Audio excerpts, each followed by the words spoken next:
Our Father, we thank you for this day and for your goodness and kindness to us. We do thank you for just the many blessings that we have and for the luxuries that we enjoy day in and day out, one of those being our technology. And we just do pray for wisdom here as we seek to lead our families and teach ourselves self-control and teach our children self-control and provide protections for our households and for our children. Lord, just give wisdom and guidance and help in these things. That we may glorify and honor you with the things that you have given to us, that we would use these things for good and for the glory of your kingdom, we pray. In Jesus' name, amen. All right, so I'm going to go up here just so I can control the PowerPoint, but small group tonight. This is very intimate. So why, one of the surest factors of a child's success, at least as we know today, is this thing called the marshmallow test. So for those of you who were here last time, keep your hands down. But for those of you who were not here, have you heard of the marshmallow test? Just raise your hand if you know what it is. All right, so some hands went up. I see your hand did not go up, so we'll bring you into the party. The marshmallow test is a study done by Stanford University. I forget when it was done. I want to say it was in the 70s. But what they did is they took young children, put them in a room with their favorite treat, which happened to be marshmallows for most of them. And they would put the treat on the table, and they would have a little bell, and they say, okay, we're going to come back in 15 minutes, and then so when I leave the room, and then if you need me for some emergency, ring the bell, right? And so then they leave the room and tell them, I'm going to go out of the room, ring the bell, and then they'd come running back in, let them know, okay, you're safe, right? We're not leaving you alone. And then they left them for 15 minutes. Well, of course, some of the kids, chewed on their hands, whatever, sat on their hands, covered their eyes, turned around, sang songs, did whatever they could to not eat the marshmallow. And then they followed these kids for the next 20 years or so to see how that impacted their development and their careers and just the children, how they grew up. And what they found out is all the kids that had the self-control to not eat the marshmallow were the most successful. So they had the highest grade point averages, they had the best jobs, they made the most income, they did the best in college, and et cetera. So what they discovered there is the connection between self-control, right, your ability to, hey, this thing is not appropriate right now, or I need to do something else, and your ability to succeed in life, right? And so the challenge that's before us tonight is, what do we do with what's commonly being called attention snatchers? And in one of the books I read, that's actually the title of the book, is Attention Snatchers, and I've seen several articles since then from different people calling our devices attention snatchers, right, which is what they're doing. So why talk about this? First, the danger is everywhere, right? When we think about the devices, you're here tonight probably in part because of some of the dangers these devices bring into your hands, right?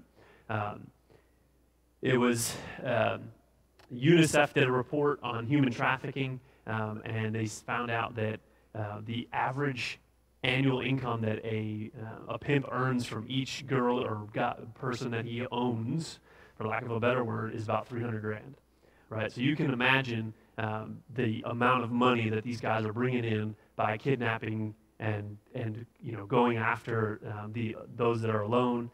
So almost 1 in 5 children, according to this study by UNICEF, said they had seen something on their device that they knew they shouldn't see, right? And that was directly related in most cases to the trafficking industry. And so what they're doing, because of the amount of money they can make, is they'll spend several years developing relationships with these children to help set up a scenario where they can kidnap them, right? And so it's a well-funded activity, and it's driven by the sex industry, which is about $32 billion a year, right? So just you put that in perspective. The trafficking industry is about $32 billion a year. So that's a lot of money, right?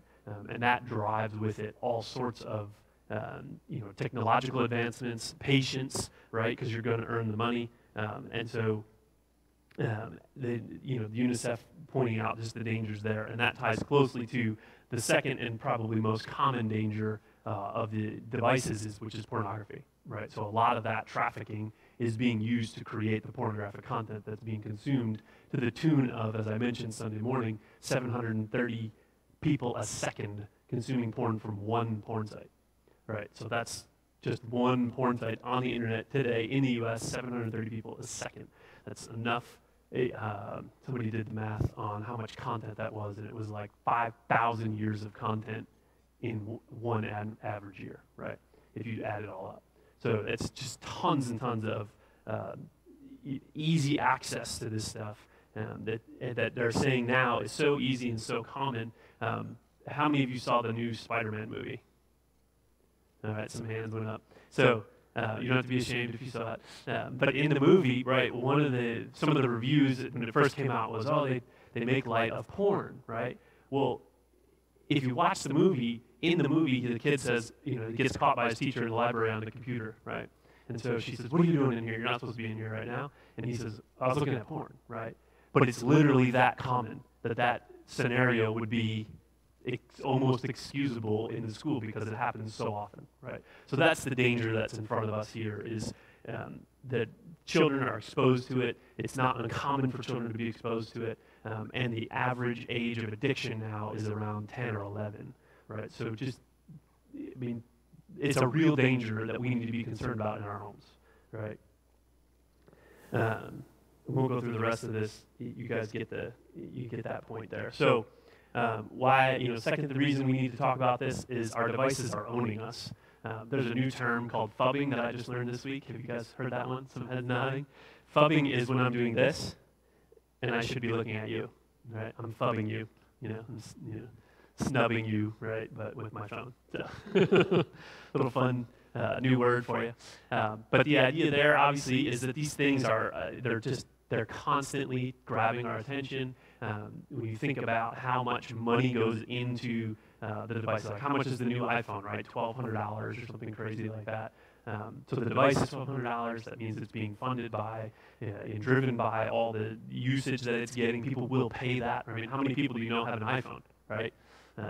And they're lining up at the stores still to buy these new iPhones. So there's tons of money in selling the devices, and then so much so that I saw a 60 Minutes interview by a guy who used to work for Google and Facebook in their marketing. He was a consultant for marketing, and he developed an app that would pop up and warn you and say, hey, you've been looking at your device for a long time straight. Right, you need to take a break, right? And then what it would do is start delaying the opening of apps. So if you kept trying to open your Facebook or Twitter or whatever, it would delay the opening of the app to remind you, like, hey, you've been on here for a long time. You need to take a break. And try to give your brain time to detach itself and say, yeah, I have been on here for a while. I should go do something else, right? Apple told him no. They removed his content from the store and said, no, we need people in that store or they won't be on their devices and they won't be buying stuff and we won't make money. So we're not going to allow your app in our store. Right? So it's driven by money, right? I mean, all of this is very well funded, hundreds of billions of dollars every year. Google made $30 billion on ads in 2015, right? That number doubled in 2016.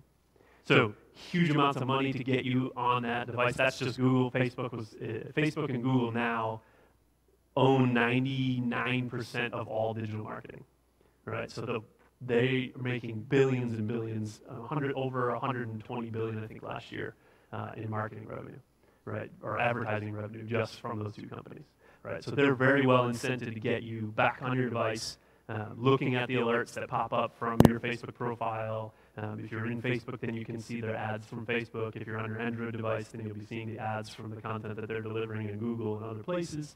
So all of that, they spend time not just getting you back on the device, but knowing how to engage you.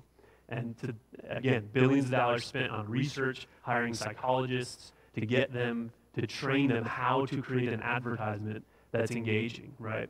There's a company, a famous ad that's talked about in Europe where it was borderline pornography, and they didn't hire a psychologist to review it beforehand, and the ad was a total flop because everyone was distracted by the woman in the ad and totally missed the brand, right? So now psychologists say, oh no, don't do that, right? You can use a beautiful woman to attract the attention, but you have to then move to your product and you have to place your product so many times, and this is how you do it. And it's a science, right? So they know how to get your attention. And then they're also doing how many notifications to give you in a day based on who you are and how old you are and where you are, right? So they know, okay, Jeremy is a firefighter and he works so many hours a day, and so he might be awake in the middle of the night, so I'm going to pop up a notification at this particular time because he's there and likely to be bored looking for content to consume, right? So they know that amount of activity about you. That was a report a couple weeks ago about a guy that used to work for the CIA that was blown away by how much your phone, that location tracking that your phone does, which is really convenient when you forget where you parked, right? He was like, I can't believe how much Google and Apple know about us, right? They know everything there is to know about us, right? Down to where your favorite coffee shop is and your favorite place to buy underwear. I mean, they know everything about you. So it's a danger. Our devices do, in a sense, own us. They're distracting us constantly. How many times have you, most of you I'm looking at are married, right? So, in fact, all of you are. So, all right, so you're all married. How many times have you ever had to look at your wife or husband and say, honey, hello, right? I'm over here, right? I'm sure none of you have ever had to do that, so. But it's a real distraction, right? I mean, and again, they're engineered to be a distraction, right? And so it is a danger to us. And then finally, another reason to talk about this is what do we really gain, right? Vanity of vanities. It's all vanity, right? At the end of the day, we really aren't gaining a whole lot from this, right? Now, can we use them for good? Absolutely, right? Can we use them for bad? Yes, we can use them for bad, right? But when we die, it's not a criteria to get into heaven that you had the latest iPhone, right? And yet, we feel compelled to have it, right? So we need to be aware of that. Our children are feeling the same pressures. In the last session we did, had a couple parents talking about how their young people are feeling the pressure just to be on social media and struggling with that. And they had a rule that no, we weren't really going to let you get on social media until you were older. So it can be hard, right? I mean, it's a hard challenge for your young people because all of their friends are on there. The average age now for Facebook, I think, is 13 or is legally 13, and most kids by the time they're 10 have a Facebook profile. So it's just there, right? It's in their lives. If they're going to school, all their friends have Facebook, and they all have Instagram, they all have text messaging, right? We have a house rule that you can't have a phone before you're driving, right? And when you're driving, you need to pay for it. So you can have whatever phone you want as long as you pay for it, right? Well, that means Kayla can't text message with all the other youth kids, right? And that's created some awkward situations for her. Just even here, right? And here, as I look at you guys, right, I know all of you are doing your best to limit the devices and protect your children and all that, right? So even in an environment where that protection exists, she still feels a little bit of that. I wish I could text message with all my friends, right? So just imagine, multiply that times 100 for kids that are in school all day, every day, right? And their friends are all on social media. So, all right, so we get the danger. So what can we do, right? Really simply, the first thing we can do is be involved. So talking about the sex trafficking industry, the targeted children are the ones that are left alone, right? They're the outcasts, the kids that didn't fit in, that are kind of, they're from broken homes. That's who they're targeting, right? And they know these are the ones that are more likely to, statistically, to be open to engaging with me, right? Because they feel alone, they feel left out, they feel odd, so they're going to create a friendship and be able to create that friendship. So one of the things you can do to protect your children is be involved in their lives. Know who they're talking to online, right? If one of the things we've done with Kayla, and I've heard other parents say the same things in Andy Crouch in this book, The Tech Wise Family. I don't know if any of you have read that, but it's worth a read, definitely. But he talks about just the openness that they mandated in the household, knowing who's on there, and that's something we do. So I've sat with Kayla and just said, hey, let's just go through your contacts and show me who you're talking to and what you guys talk about, and just try to make that an open thing. So it's not an awkward thing, hopefully, later. She's 12, so we'll see how it goes. But just trying to create that environment of, hey, let's just talk about who you're communicating with. And Daddy does care about who you're talking to. Mommy cares about who you're talking to. So let's make sure that we're involved in what you're doing and where you're going, and know what you're doing there. So be involved with your kids. One of the other things you can do is talk about it, right? All this stuff that I just mentioned, all those statistics, tell your kids, right? I mean, there's no reason you can't tell your children those things. obviously age appropriately. Maybe you're going to hold some of those details back or not, but they're going to find out, right? They're going to go to school, they're going to go to church, they're going to go to softball game, baseball game, basketball game, whatever. Somebody's going to say something or show them something that they shouldn't have seen, right? Those statistics of 1 in 5 kids seeing something they knew they shouldn't have seen, like, it's not because all those parents are neglecting their kids, right?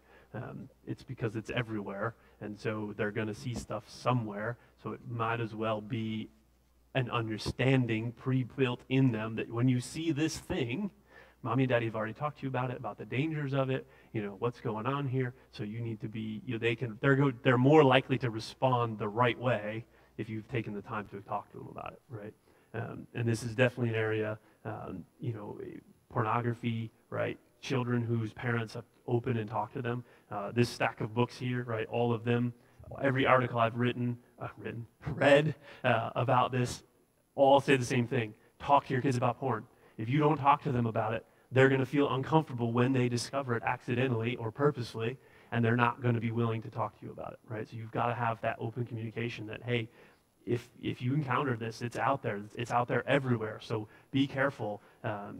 Spend that time building that relationship so that they feel comfortable coming to you and saying, hey, this is what I saw today, right? And then you can talk about how they responded and how they felt and what that aroused in them, whatever, right? I mean, talk those things out because they feel that, right? They feel it inside. So make sure you're communicating with them in the right way. Make a plan. Sorry, I should actually advance the slide deck. So make a plan for this, right? So think about, the challenge of children with devices, right? Some of you have young children too, like us. So think about those scenarios of how much time they're spending on the device, right? How are you going to address little Johnny when little Johnny has been on the iPad too long, right? And keeping in mind as a parent, right, and this is the challenge for us as parents, right, we have a tendency to overreact, right? How many times did I tell you to get off that thing, right? We need to be thinking about one of the recommendations from one of the secular authors I read was just think about in the morning the scenarios you're likely to encounter, right, and plan your response to them so that when it does happen, you're not slapped in the face with your anger, right? Rather, you've taken the time to control yourself and think out how you're going to respond and what you really want the child to do or be doing at that time. So spend that time anticipating the scenarios that might come up. Hey, kids are off at school. Somebody might come home today and say they saw something. How am I going to respond, right? Or they might come home and say, all my friends have Facebook. Why can't I have Facebook, right? You're going to just brush them off and not talk about their feelings and their hearts. We did Paul Tripp's parenting class here, right, over the summer. When was that? Was that over the summer? That was in the spring. Getting to the heart of parenting, right? Getting to the heart of your kids. And so why are you feeling that way? Talk about that covetousness that rises up within us all, right? It still happens to us as adults. That's why we buy stuff we didn't need, right? Because we saw the advertisement that they spent billions developing to get us to buy it, right? And make us feel like we had to have it. And that was on a side note, that's the number one driver to get you to buy something is creating a feeling of you're less than without this, right? If they can get you to feel that way, they got you, right? So that's a huge thing to watch out for in yourself, right? So make a plan how you're going to deal with that. Other things that were recommended in TechWise, he talks about he had his 10 commandments for devices in his household, right? And then he wrote them down, right? So they sat down, they talked about it as a family, each one of the rules, why they have the rule, right? And then they wrote that plan out so that everybody knew this is the rule, right? So in the Julio household, that would be no devices until you're driving and you buy it, right? With your own money. Maybe in the French household, you've got another rule, no social media until you're 27. Right. Whatever your rules are, writing them out, talking them out with your kids too, right? And involving your kids in that process for the same reason, right? If you're talking about it with them, they're more likely to engage you if they feel like they want to change those rules, which they will, right? And so just opening the doors of communication with them, making sure they're part of that activity. Some of the other recommendations that some of the authors said was planning activities, summer camps. There are summer camps that don't allow devices, so you can drop your kids off at these summer camps and they have to play outside because they don't have a choice. There's nothing else to do. So that, it's a fun idea, right? One of the other things that Andy Crouch recommends is no device hour every day. So whether that's dinner time, breakfast time, whatever time you decide as a household, one of his recommendations was just have your no device hour every day, all the time. There's this day, and then one day a week with no devices. So his recommendation is probably Sunday, right? Make that your no device day because you're going to church and work. You're not working, so set that aside. And then 1 week a year was his recommendation. He says 1 day, 1 hour a day, 1 day a week, and 1 week a year, no devices. Right? It was their household rule. So enforce that however you want, right? And he encouraged. I appreciated his writing on this because he says, listen, we all know that didn't mean we ever did this perfectly, right? But it was the general rule, all right? So have those rules, have those guidelines for the household. I told you to make a plan and write it down. I don't have my plan written down, right? So, but be realistic and know, the kids all know, and we communicate that plan. So I don't feel like I need to write down some of those rules. Maybe we should. But those are things that, again, be realistic. You don't feel like, oh, if I didn't write this down, I failed. Oh, we said no. We said 1 hour. We finished, and somebody pulled out their phone 45 minutes later. Oh, we're such failures. That's not the goal here. The goal is to build the habits of not relying on the device for conversation, for entertainment, right? And to train your brain. One of the things, and I'll show you this book here, Parenting in the Age of Attention Snatchers. This is written by a psychologist, not a Christian. But she gets into all the brain development in children and in us as adults. And so one of the key things that she says is children up until the age 6, science is showing that your synapses are developing to the tune of like 1,000 to 10,000 synapses per neuron in your brain. And there are 100 billion neurons, so 100 trillion pathways that are developing from the time you're 0 to 6, right? So all that is happening and developing and growing. So those are critical years for as little device time as possible. The American Association of Pediatrics says no devices before 2. And they know, even in their note, they're like, listen, we know that means they're going to see some devices at some point, right? But don't make that a regular thing, right? If you're potty training, don't make the iPad the potty training tool. Don't, if you need quiet time, don't make the iPad the quiet time thing, right? Come up with a different way to do that to try to protect the kids. Again, use your judgment. If you're doing that at a young age, right, then just balance that out with making sure they're getting good social interaction from mommy and daddy, which is the key way they learn to speak and understand emotions is by that interaction with you as an adult. So spend that time reading them books, playing games with them, right? Those are all things that help those pathways develop in a healthy way.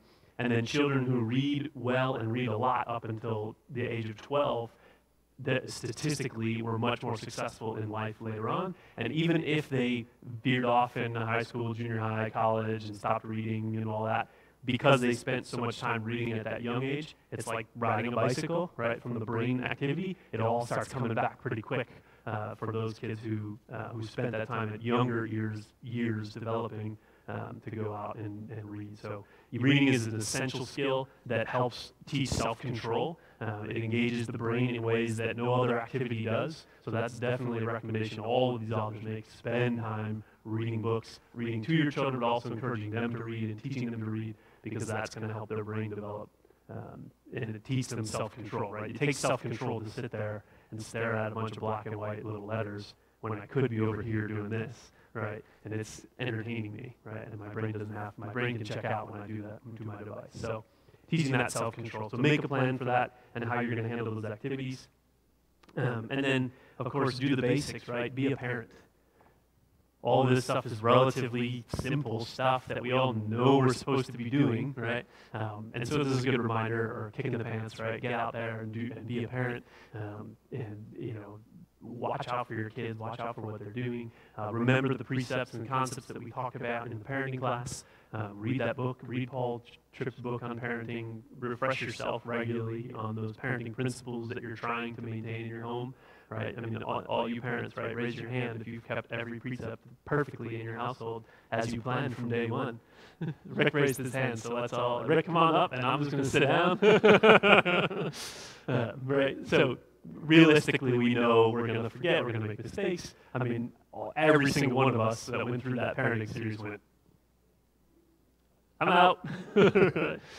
We all walked away with things that we needed to do better at, we needed to grow in, and it's the same thing here, right? So do the basics, remind yourself, spend that time in the Word, remembering our, as Christian parents in particular, right, we want our homes to be gospel centers, right? We want the gospel to be in everything we do. When we teach our children, one of the things we need to teach them here especially is that their heart desires to not do the thing that it should do, right? And that's a heart issue, right? Self-control is a heart issue. They know they could be entertained, but they really shouldn't be being entertained right now, right? And so we're trying to teach them that, you know, in your heart, you need to understand that that's sinful activity right now, right? Now, later on in life, it'll be easier for them. This is one of the things that all these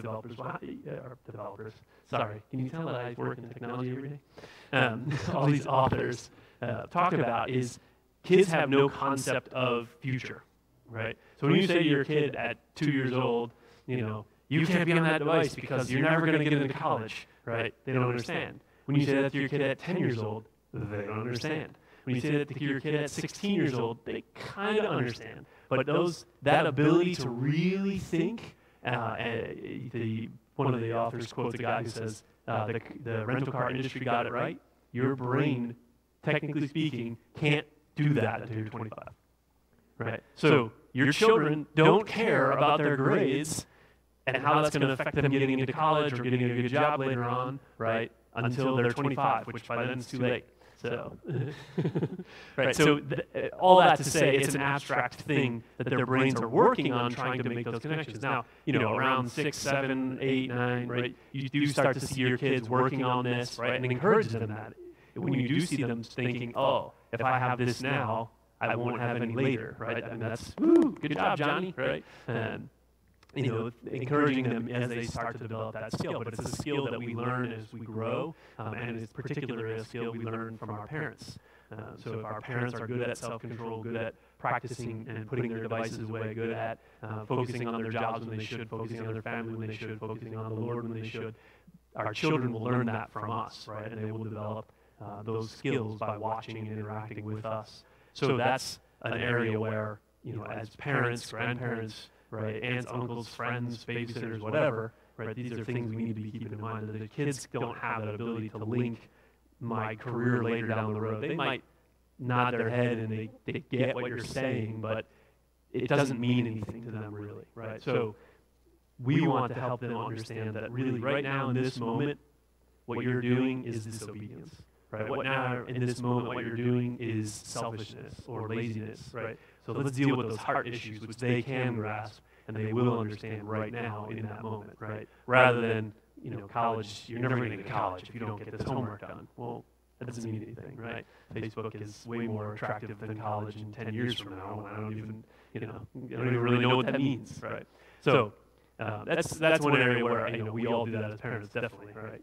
You know, you think about the future, and you're like, if you don't learn this, you're never going to succeed in life. Well, they don't even care. So move on, right?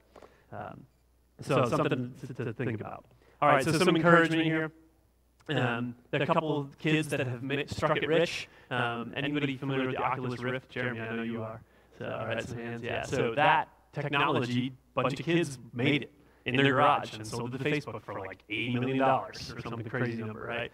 So technology is fun, and it can be used for a lot of good. It can set your kid up for life. I mean, right? Mark Zuckerberg, 17, right, when he created Facebook. So put that in perspective. It could do a lot of worldly good for your children, right? Technology can be used. I mean, that's how I make my living, right? That's how I feed my family, using technology. There's a lot that they can do good with all this stuff, not just all that bad stuff that we started with, right? Monkey Ball, Super Monkey Ball. This is an app that they use to teach brain surgeons hand-eye coordination before they use the robots that could slice your head off. So brain surgeons tend to be bookworms, and so they don't play video games. Well, that's really difficult when you then have to use this robot that is essentially a video game to do brain surgery. So they use a game called Monkey Ball that apparently has the right combination of movements and things that they're going to do on these brain surgery robots, and so they use it for that, right? So it can be useful, right? There's a whole slew of applications, websites, things you can use to teach your kids reading, writing, arithmetic, right? How many of you have heard of Khan Academy? All right, pretty much all of you. Great site, great resource to help your kids, particularly with math. If they're struggling there, lots of little simple videos and lessons that they can learn from and see somebody break down math. I mean, for me as a kid, I struggled terribly with math until I got to college and I was homeschooled. My mom hates math. So when I was a kid and I just couldn't get these concepts, it was really hard. I know my mom was frustrated, I was frustrated. Well, then I went to college, had a math teacher, and all of a sudden it was like, math. Oh, this is great, right? So I wish I had Khan Academy then, because that would have helped me tremendously to understand these concepts and go through these things. So super useful things that are out there that we can use. The Wii is another one. Physical exercise, right? The Wii can be great for that. Same thing, hand-eye coordination, good tool for that. So some encouragement there. It can be used for a lot of good in your kids' lives, but we do need that balance. All right, and then finally, don't forget to pray, right? This is like parenting 101, pray for your kids, right? This is an area they are going to struggle with all day, every day, billions of dollars being spent to make sure that they're on those devices and they're hooked on them, right? So it's going to be a temptation for them today, it's going to be a temptation tomorrow, and the day after, and the day after, for the rest of their life, right? I was at Microsoft Wednesday, and they showed off this new technology, so you can take your video feed and plug it into their analytics engine, and it'll do facial recognition in real time, right? Real time. So right now it'd be going, oh, there's Brian French, oh, there's Cheryl, oh, there's Chris, there's Judy, oh, Judy, hey, Judy, last week you posted such and such on Facebook, and right, real-time facial analytics through an API. For those of you that don't know what that is, that's a really easy way to connect your data and leverage that technology, right? So we're not far away from the Minority Report. You guys remember that movie, right? It's coming, right? You walk into the Adidas store, hello, Mr. Julio. Last time you bought these black shoes, would you like another pair, right? So I mean, it's coming, right? Stuff exists today. So, which means it's only going to get harder for our kids to get away from the technology, right? Because they're going to get more and more of it. Smart fridges, smart stoves, smart everything, right? So again, more stuff to play with. I mean, I'm a nerd, I'll admit, right? When that stuff comes out, I'm like, ooh, that would be cool to put in my hey, honey, do we need a new fridge? Thankfully, my wife is very grounded, and she says, no, I don't need my refrigerator to tell me when I need to buy milk, right? So, but it's going to be there, and it's going to be there more for our kids. So it just means we need to be praying for them, because really, again, it is a hard issue, right? For us as adults, we step back and we have that ability to say, hey, what else should I be doing now, right? When we're on our device and we find ourselves, right? We all look at it after a little while, we're like, I probably should put this away, right? We need to teach our kids to do those same things, and we need the Lord to work in our hearts to impress upon them the dangers of that technology, right? And the dangers of getting sucked into the things that are there. All right, so pray for your kids. So with that, then, what are some of the tech tools that we can use to help protect our kids? Right? And there are a ton out there from all over the place. So let's spend a little bit of time on this. So filters. Filters are a great tool that you should all definitely be using. And there are free filters you can use. There are paid filters you can use. So if you don't have a filter around your house, whether you have kids or not, I would encourage you to turn one on. If you look down the list here on the left, there's a whole host of devices you can use. So the Disney Circle at the top there, that's a $100 device you put on your network at home, and it does content filtering and usage tracking, so it can tell you how much time kids are spending. You can also set limits. Some of the Wi-Fi routers now also do that. So I use Luma at home. It's on the list here as well. That will do usage tracking and content filtering for anybody on the Wi-Fi network. Norton just created a new one in partnership, I think, with Linksys. So same type of thing where they'll do content filtering, usage tracking. And there's a whole bunch of others that do that. In the free range, OpenDNS is a free tool you can use. I think last time a number of folks said they used that. I don't know if you've ever heard of that. How many of you know what DNS is? All right, a couple hands. So DNS is domain name system, and that allows your computer to find other computers on the internet. Right? When you go to google.com, it has to find the computer that's running Google. Now, obviously, it's not just one computer. We don't need to get into all those details. But each computer has an address called an IP address, and that gets married to the name google.com. So that's how it finds google.com. When you type that in your browser, it resolves that name to an address that then can find the computer that serves the content that's out there. So OpenDNS sits in the middle of that. You have what are called DNS servers. They're the ones that say this is what google.com maps to. So those servers are for free from OpenDNS. It will actually do content filtering of those URLs. So they're looking for bad URLs, porn sites, stuff like that, and they'll block them. Phishing sites, things that are known bad, and they'll block them for you just by name lookup. If it's a site that does exist but it's bad, they'll direct you to some dead end or just not resolve the address. So there's different things they can do. It's one free way you can do that. Only really useful if you're at home on your Wi-Fi where it's pointed at OpenDNS. And that's pretty simple to set up. You'd go into your router. For those of you, this is something I missed last time. How many of you know how to get into your router? Some hands, but not all. Okay, so all of your, at home, your Wi-Fi network runs off of an access point. It has an IP address. For probably all of you in this room, that's 192.168.1.1. Right? Because they all pretty much use that same address. So if you go to your Google browser or whatever and type in 192.168.1.1, it's going to pop up and ask you to log in. And it has a default username and password, admin and password. You should change that, right? This is a general security rule. You should change that if you haven't already, because I can get to that too from here, right? So by default.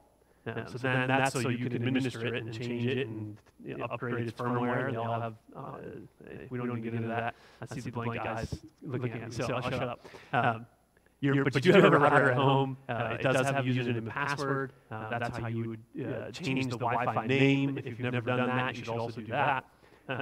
Set the password for your Wi-Fi network. A lot of times they're by default and they have a little sticker on the box, and so you plug it in and go. But you really should change that password. And most of them today have at least basic content filtering built in. So it's an easy thing you can do. Point it at OpenDNS and turn on their basic content filtering, right? And at least say block porn, right? It's not going to block everything, but it's a free thing that you probably already own sitting in your living room or den or wherever you have your Wi-Fi router. So if you don't know how to do that, this is a small group, so I'll say this. Those of you watching this live, tough luck. No. But those of you who are here, just, I'll come over and show you how to do it. It'll take 5 minutes. So let me know if you want to do that. All right, so a lot of other things out there, other filter tools. A lot of folks in the church I know use Covenant Eyes. There's another one called X3 Watch. Covenant Eyes and X3 Watch, pretty much the same thing. You install it on your PC, and then it's a content filter, so you set the categories, porn, gambling, ads, whatever, and then it filters the content, and it will also, I think both of them have what they call accountability partners built in. So if it gets turned off, it will email your accountability partners automatically. If you hit a site that you're not supposed to hit, it'll email your accountability partners, right? So that's a good tool, particularly if you've got young boys in your home. That's a great tool, right? Just, hey, me and you, son, I'm your accountability partner. I just wanted you to know that I'm trying to help protect you from these things. If something pops up that you shouldn't see, it's going to let me know, right? So it can build some accountability there. Very important note, that is not the answer to dealing with pornography in your home, right? And I say that because I can get around all of these filters without you ever knowing. You will never know I got around it. So you need to be building these principles of what is pornography, why is it sin, what do you do if you see it, right? You need to be having those conversations. All that stuff that we talked about earlier, you need to be doing that, because any kid with any sense can get past these filters in 5 seconds if they try, right? And you can't stop them. So Are there new filters tomorrow? Yeah, there'll be new filters tomorrow that block that method. But the day after, guess what? There'll be another method around, right? So if your kid's half tech savvy, you need to be parenting them and through these things, because they can get to it even if you do everything you think you could possibly do to protect them, right? So be aware of that. All right, so Bark, I forget what Bark does. I think it's a profile it installs on your phone. It only supports so many devices, so that's why it's on the choices list and not the winners list. So my pick is Custodio. And Deb, your question was, can I do Android, iOS, Mac, Windows? That's why Custodio wins my award. We'll call it Rocky's award. It does all of those devices. It has an agent that you install. On your phones, it'll create what's called a VPN connection. Who knows what a VPN connection is? Couple hands. All right, for those of you that don't, my computer is connected to the internet, right? I can type in google.com and go to Google. It's doing that from here to the church Wi-Fi and out the church's internet connection, right? With a VPN, I can create what they call a tunnel. So this would be from here out the internet to my house, where my house then does all the filtering, and all that traffic is encrypted and protected from here to my house, and then from my house it will go out. So it's a way to create a secret path or a secure path to gain access to resources. So what they're doing is they're basically saying all traffic coming out of this device must go through this VPN tunnel, this secure path, and that secure path ends at their servers where they filter everything. So they can track what activities you're doing, what websites you visit, how long you're on your device, who you're talking to. If you're on an Android device, it can tell you who you're text messaging with. You can monitor text messaging and phone calls on the Android only, because Apple doesn't expose that stuff. But then all the rest of your devices, it'll tell you the sites that they're on, how much time they spend on those sites. It's not super detailed, but it works across all devices, and it's one service. So that's why it's my pick. It gives me hours as well, so I can say, you know, you can only get 2 hours a day, or an hour a day, or 4 hours, whatever you decide as a household. It's a reasonable amount each day. And then you can also turn it off. You can just say, hey, block it all, right? So, you know, little Johnny broke that rule, taking away your device. No, actually, that's not a recommended way to deal with that. But you know, if you need to, right? It's homework time. You can't get on during homework time, that kind of stuff. So Custodio will allow you to do all that. I do have a discount code, so if you're interested in that, I pinged them and just said, hey, I'm going to tell people that I recommend Custodio. Will you give me a discount code? So it's only 10% off, but I'm happy to share that with you as well. And again, it covers all devices. So use the filters. You should definitely be using these filters in your home of some kind, whether you use Custodio or not. I don't care. You're not going to offend me using something else. Use something, right? Put something on your device. And then also note that some of these things can be annoying. Brian, I think you and I were talking about Covenant Eyes. For me, it was completely annoying because everything I search all day long for my work, Covenant Eyes doesn't know what it is, so it's like, no. So it got really annoying real fast, and I turned it off. But for most of our kids, right, that's not going to be a problem, right? The one time that happens to them is because they're doing a homework project and they need you to come turn it off so they can finish their homework, right? The rest of the time, it's blocking them from all the garbage, right? So a little bit of maybe a functional trade-off, but who cares, right? It's worth it. So get those things installed. Again, any questions on setting that up, let me know. We'll definitely set that up. All right. In the free realm, things you should be doing. Google Safe Search, easy thing you can do. How many of you use Chrome as your web browser? If your hand didn't go up, you need to learn what Chrome is. No, just kidding. No, so Chrome is the most popular browser on the market today. So you can go into Chrome. If you go to google.com, as you can see on the screen here, can you all see that? It's a little hard to see, but if you go to google.com, down in the bottom right-hand corner, you'll see this little settings button. Click on that, and then go to Search Settings, and it will show up with this Safe Search Settings. You can just turn that on, and they also now allow you to set it so that you have to enter your password, your account password, to turn it off. So that's a great free safe protection you can do, and you can also set, Google has several different levels you can set what you want to allow through. It's kind of like rated R, G, and nothing. You know, no filtering, G level only, and then R level, right? So not super great, but hey, it's free, right? So turn that on. It's an easy thing you can do. And when you need to know something, where do you go? Google, right? So might as well put some basic safety there. The other day I have safe search on, and I was searching for, I don't even remember now, but something popped up, and I was like, really? Like, it was something like John Calvin something, right? And this junk pops up, right? So just be careful and turn this on. If you use Bing, for those of you who might want to use this for whatever reason, and I sell Microsoft for a living, but yeah, you can do the same thing there, right? So go into the settings in your browser, inside of Edge, you click this little menu at the top right-hand corner, and go to Safe Search, and you can set it to what you want. Again, same simple levels, but again, turn it on. It's easy, right? These are things you can do. If you don't know how to do it, ask me. I'm happy to show you, right? Bring your PC. Maybe that'll be our next event, is we'll just have a bring your PC to church night, and Rocky will show you all these things, right? I'm happy to do that in all honesty. So turn that on. Definitely easy things you can do there.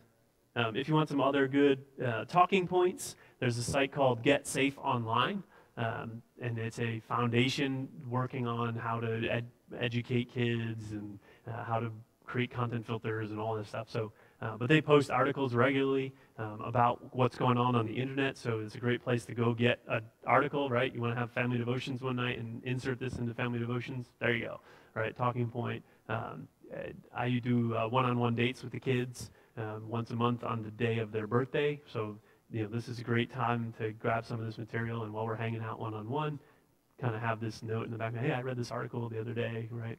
It was talking about blah, blah, blah, right?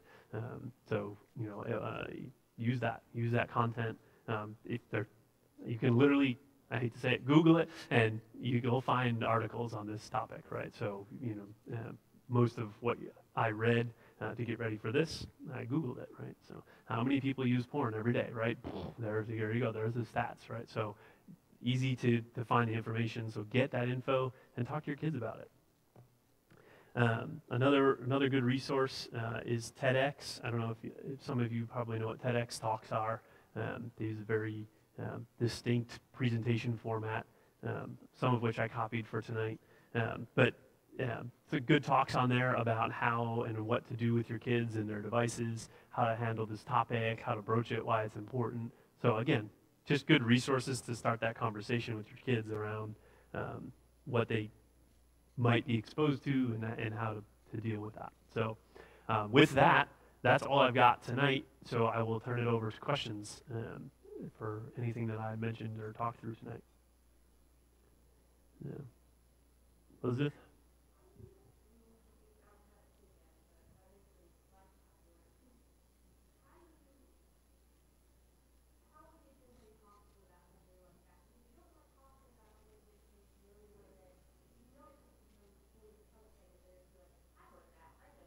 Right.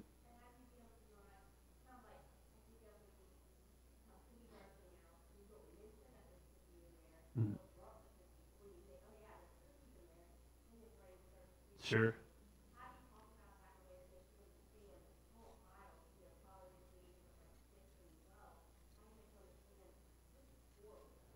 Yeah, so I mean that's a big age range. I would handle things very differently. No, it's okay. I would handle things very differently with a 6-year-old than I would with a 12-year-old, at least personally. And I'm seeing heads kind of nodding along with me. But at 12, okay, the average age now is 10 to be exposed to porn. So that means we as parents need to be thinking about, hey, my 10-year-old might see this, right? Now, do we need to get into every gruesome detail of what that would? No, I mean, that's probably not necessary. But there's an unknown there, right? As you're saying, it's the cookie in the cookie jar. I said there's a cookie in the cookie jar. Now I got to go look and see if there's cookies in the cookie jar, right?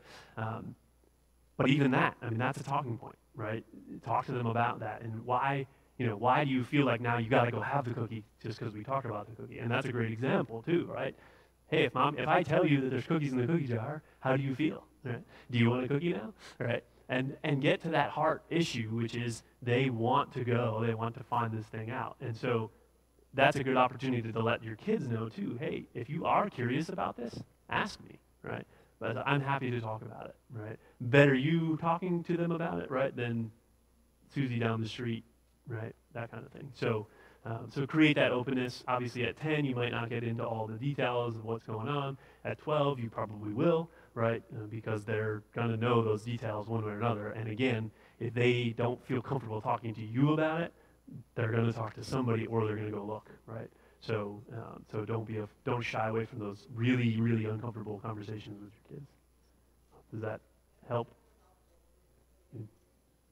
Yeah. Other questions?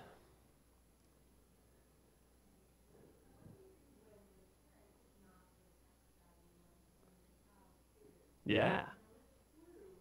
Yeah. So Lucy Joe in this book, The Attention Snatcher, she talks about that. She's like, this is a great parenting opportunity because your kids love to teach you things that you don't know, right? So use that, right? Use that as an opportunity to say, hey, show me, what is this Instagram thing? What is the Facebook, right? Sit down and go through it with them, right? They will teach you, they will show you, and they'll love every minute of it, right? And then it's an opportunity for you to engage with your kids, to build that relationship and that openness. So that's a great opportunity. That's like a godsend to get in with your kids on this topic, right? Oh, show me. What do you do with this Instagram thing, right? Snapchat.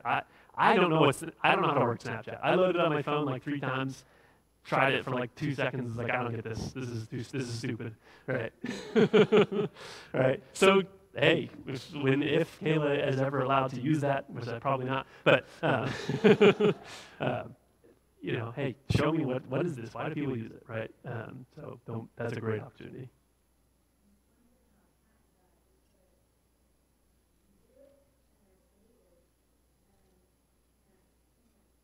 Right. Right. Right. Yeah. Right.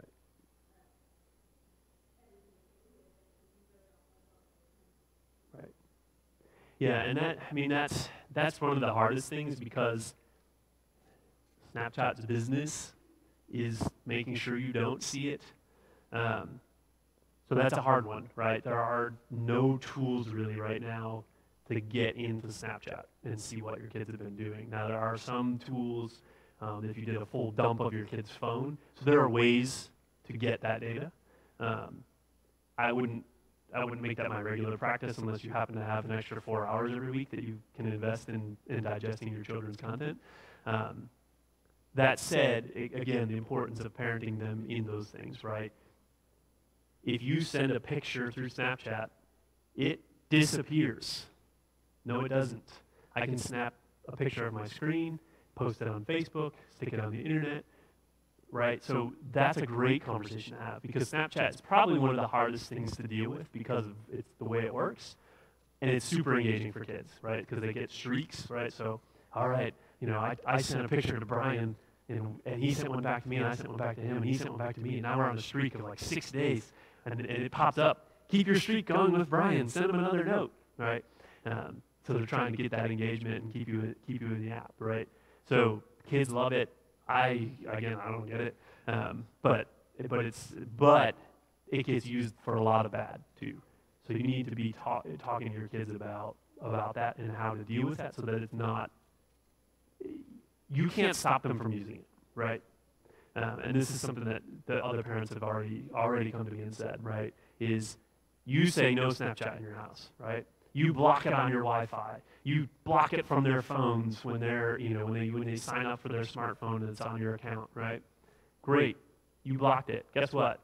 They went to church and got on somebody else's smartphone and started, and logged Snapchat and created a profile. And every time they see that friend, they're using Snapchat on their phone. So we have to be talking to them about the dangers of that, what can be done, where those pictures can go, right? The internet doesn't delete anything, right? So if you post this picture of yourself in that nightie, it's going to be out there forever, right? And your employer will go Google this. This is a hard conversation because, again, kids don't think that far ahead, right? So we need to be helping them with those dangers and at least explaining that this is, there are long-term consequences you may not understand to doing something wrong on this platform. Chris, you had a question?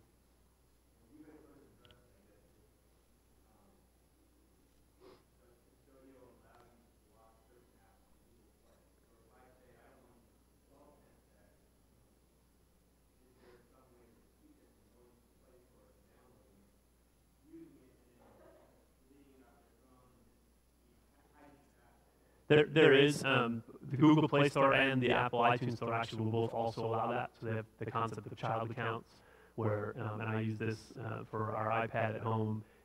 It's set up as a child device, and so if you wanted to put anything on it, it sends a notification to me on my phone, and then I have to approve it. You can't install anything without my approval, and that's just native through iTunes. It's not a Custodio thing. Custodio has some ability to block apps as well, but use the free stuff, right? Because you have it. JJ?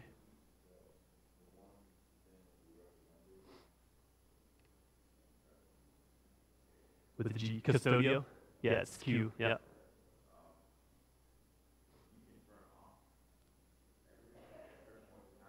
Yep.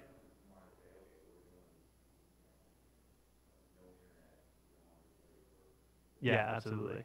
And the reason I like Custodio is because it's not on your Wi-Fi. It's an internet service. So when you tell it turn it off, it's off whether they're on an LTE-enabled device or not, right? Whether they're on Wi-Fi, no matter where they are, it's off because the profile's installed on their phone. And so anytime they try to do something on the phone, it's going to check in with that service and say, "Oh, sorry, your hours are up. Tough luck," right? And it'll block all the activity on the device. So, even if they're away from home. Yeah. Anytime they're connected, if they go on somebody else's Wi-Fi, it doesn't matter because it's an app on their phone that installs a profile on the phone that forces all connectivity back through Custodio. Yeah. They can delete it, and you'll get an alert that it got deleted, right? So it's a great way for you to then have that conversation like, "Hey, why'd you remove it?" Again, don't overreact, right? Because they might have had a legitimate reason. The Custodio thing kept telling me no, but you told me I could get on, and it wouldn't let me in there, and I couldn't figure out, so I just removed it, right? Okay, that's a legit reason, right? You had permission from me, yeah, I gave you permission, right? There could be a legit reason, but again, it'll give you that alert at least. So you have to install the app on every device, yeah. And again, talk it out with your kids. Hey, we're signing up for this service. This is what it does. This is why we're putting it on here, right? So we are trying to trust you, but at the same time, we want to protect you from seeing things you shouldn't see, right? We want to do our best to help you learn self-control. So we're going to set a limit on, however many hours or minutes you get every day on this device, and when it's done, it's going to cut you off. One of the things that, again, Lucy Joe points out in this book here is in parenting in the age of attention snatchers is just knowing that there's a limit can help alleviate so much trouble too, right? Because instead of you saying, "How long have you been on that device? Get off, right? It's time for dinner. Come on, put it away," right? They know I get 2 hours a day or an hour a day, whatever, right? And so they know when that timer comes up and it says, "Hey, you're out of time for the day." Okay, and they just put it away, right? The whole device nothing will work. They can't do any apps. They can't do any internet. So they can log into the device, but that's about it. So. Same thing, phone call will still work, yeah. Phone calls you can't block because it's not going to let you. Text messages will still work because that's a different, there's no way to stop those, right, today. So Android, if it's an Android device, Custodio can actually monitor what's in the text messages and what's in, or who they're calling. Right, on iOS you can't, so Deb, back to your question on the differences. There are some differences depending on the platform, what it can and can't do, but at the very least on all platforms it'll give you content filtering, app controls, and time limits. So. All right. Elizabeth, did you have another question?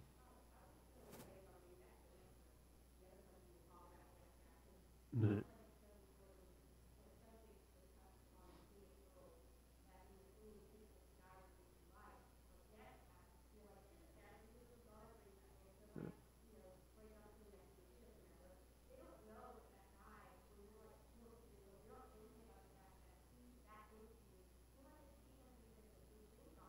Right. Yeah.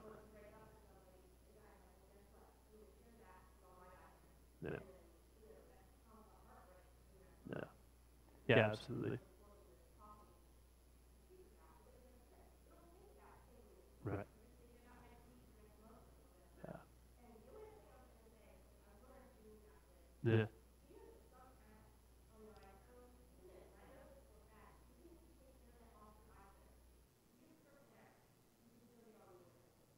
Mhm.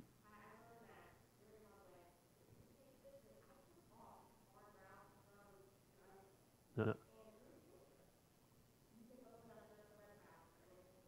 Yeah. Yeah, a lot of apps have built-in browsers, which you've probably all experienced. If Pinterest is a great example, right? You click the little picture and it launches a link. It never leaves Pinterest, right? It opened a browser inside of Pinterest because that's a core piece of the phone operating system. So it's leveraging that and just loading it there. So even though you remove the app of the web browser, it's still there. And there's a whole host of other things that you can do to get around that. So again, the conversation is important. The reason behind it is important. The content filters are important because there's no way to 100% to stop them, but you want to make sure that you're at least doing those things to help protect kids and yourself. Okay. Good. Yeah.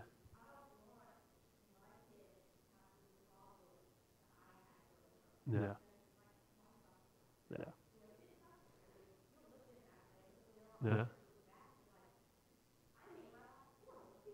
Oh yeah. Who here doesn't have regrets? Right. Just because looking around for Rick. Yeah. All right. Well, that's all I've got for tonight. If you have other questions, we'll be here. So go ahead, John.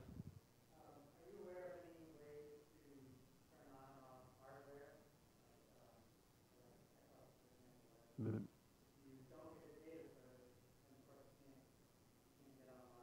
Mm-hmm. Right.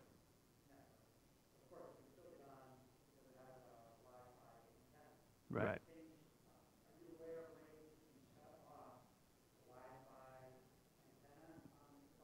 So Custodio's not, yeah, Custodio's not necessarily turning it off, but they're setting the limit. So regardless of whether it's LTE or Wi-Fi antenna, it's still going to check in and turn it off, right? And say you reached the limit.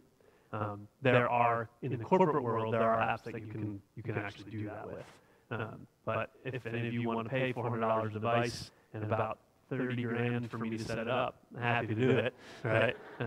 But probably not, right? So that's the challenge, right? In the home user space, you have to make something. I mean, half of you didn't raise your hands about knowing how to log into your router, right? So these tools, I mean, that's a super complex policy on a super complex tool that costs a lot of money to run. You can't bring that to the house, right? So it's just a challenge of you wouldn't know what to do with it if you had it. So how do we create it? So Custodio is the best one I've found so far. I'm hoping there are a couple other services. One called Zscaler, which is an online content filter and security solution for the corporate world. They actually partnered with UMA telephone service. I don't know if any of you know what UMA is, but it's an internet-based phone service for your home. And they partnered with them, so they do content filtering against Wi-Fi only if you're on your network, right? But they partnered with them, and that's a really good, I mean, that is the creme de la creme of internet filters.